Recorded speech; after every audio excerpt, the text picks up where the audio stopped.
জানা অজানা তথ্য, ঐতিহাসিক জেলা মুর্শিদাবাদ। মহাশ্বেতা দেবী বিশিষ্ট সাহিত্যিক ও ঔপন্যাসিক।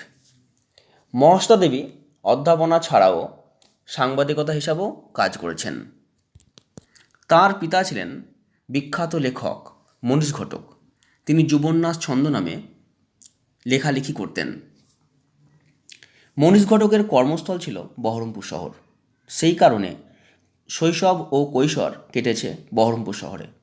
প্রথম লেখা রবীন্দ্রনাথের ছেলেবেলা মাত্র ১৩ বছর বয়সে ১৯৩৯ খ্রিস্টাব্দে রংমশাল পত্রিকায় প্রকাশিত হয়।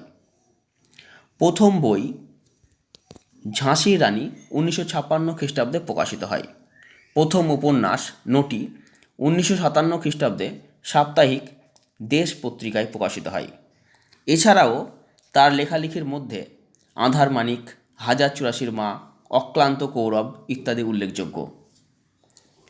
সাহিত্যচর্চার জন্য তিনি একাডেমি পুরস্কার সহ বহু পুরস্কার পেয়েছেন। সমাজসেবামূলক কাজের স্বীকৃতিতে তিনি পেয়েছেন ম্যাগসেসে পুরস্কার। মহাশ্বেতা দেবী মুর্শিদাবাদ জেলার গর্ব।